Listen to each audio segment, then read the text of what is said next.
Start. कोई भी व्यक्ति हो, उसके भीतर करुणा, संवेदना, स्नेह, मानवता इत्यादि सहज गुण विद्यमान रहते हैं। एक बेहद सख्त दिखने वाले मनुष्य के भीतर भी ये नैसर्गिक गुण होते ही होते हैं।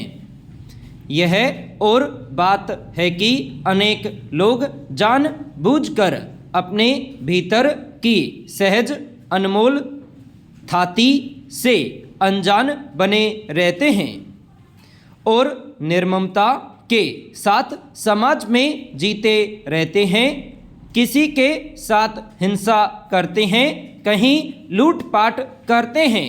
ऐसे अनेक लोग बुनियादी तौर पर अपनी हरकतों को अपनी विशेष कथित बहादुरी के रूप में ही देखते हैं।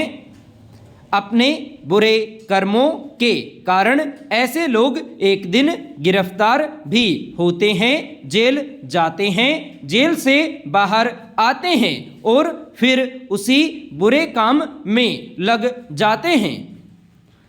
इनके भीतर कोई आत्मज्ञान नहीं आता। दरअसल इनकी अंतर्निहित करुणा पूरी तरह सुप्त सी रहती है। यह और बात है कि ऐसे लोग जब अपने घर पहुंचते हैं तो अपनी छोटी बच्ची या बच्चे को प्रेम से उठाते हैं, चूमते हैं, प्यार करते हैं, उनकी हर इच्छा की पूर्ति करते हैं। लेकिन बाह्य जगत के लिए क्रूर व्यक्ति होते हैं। पैरा। गुंडे बदमाशों की तरह एक सफ़ेद पोश वर्ग भी ऐसा है जो समाज में प्रतिष्ठा प्राप्त करते हुए अपना कारोबार करता है, खूब धनार्जन करता है। मगर इनमें से कुछ लोग ऐसे होते हैं जो कारोबार की आड़ में अपराध करते हैं और जिनके बारे में काफ़ी विलंब से लोगों को पता चलता है। इनमें से कुछ ऐसे हैं जो खाने पीने की चीज़ें बनाते हैं और उनमें खुल कर मिलावट करते हैं। इन्हें इस बात का भी दर्द नहीं होता कि 4 पैसे अधिक कमाने के चक्कर में वे न जाने कितने लोगों के जीवन से खेल रहे हैं। मज़े की बात है कि ये लोग अपना नियमित धंधा भगवान की पूजा करने के बाद शुरू करते हैं और समापन प्रणाम करके उन्हें ऊपर वाले का भी कोई खौफ नहीं होता कि वह देख रहा है। पैरा। जीवन रक्षक दवाओं में भी मिलावट की जानकारी आए दिन मिलती रहती है। तब समाज और चकित होता है कि व्यावसायिक पतन कहाँ तक हो चुका है। पैसे कमाने के लिए लोग जहर बेचने में भी संकोच नहीं करते। ऐसे लोग देश दुनिया में हर जगह मिल जाएंगे।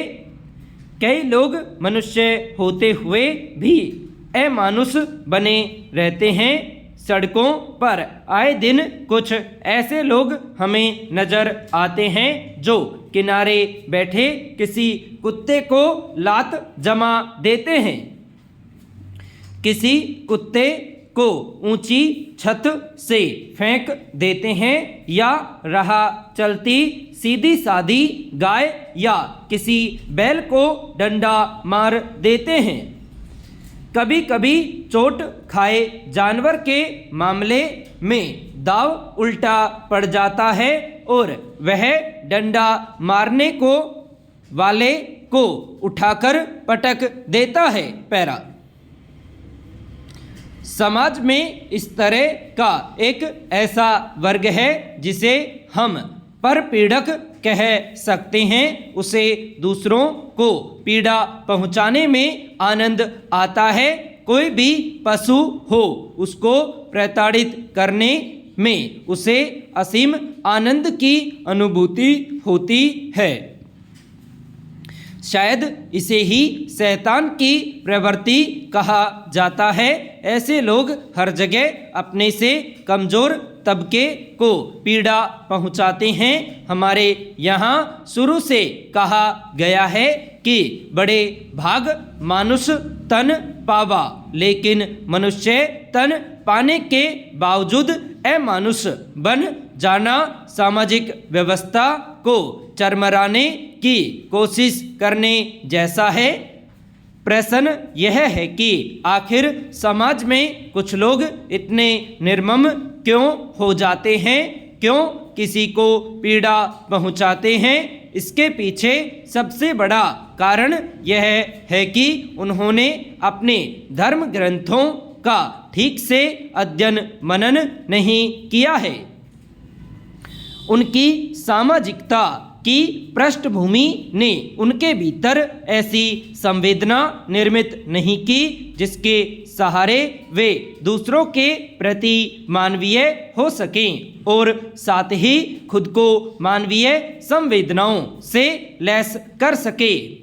हालांकि ऐसे लोग दूसरों को मौके बेमौके नुकसान पहुंचाते हैं या फिर पहुंचाना चाहते हैं, लेकिन अक्सर इसका नुकसान उन्हें भी उठाना पड़ता है।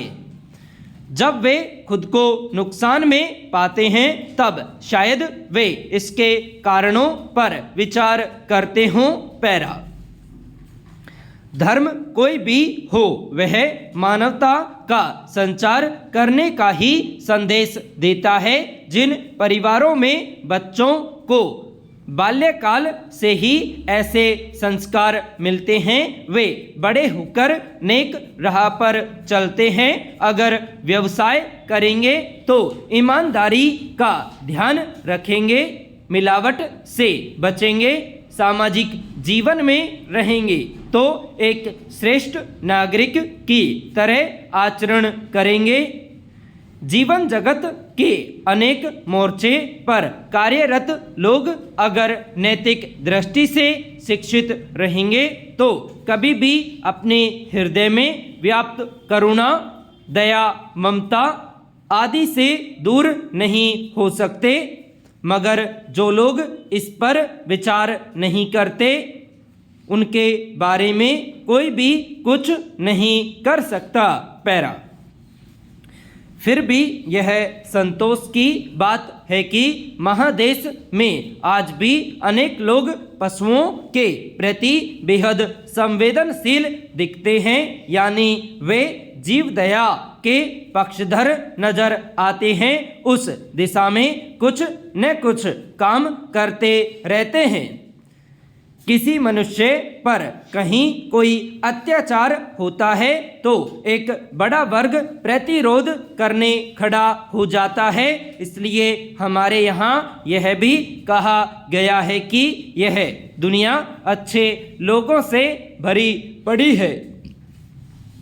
ऐसे लोगों की संख्या निरंतर बढ़नी चाहिए।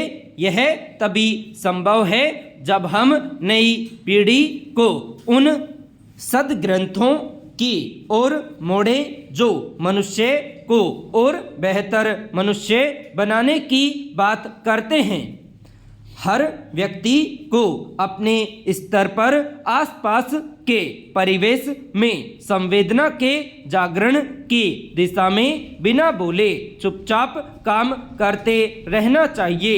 इसका असर तभी संभव है जब व्यक्ति खुद वैसा आचरण या उदाहरण पेश करे। संपूर्ण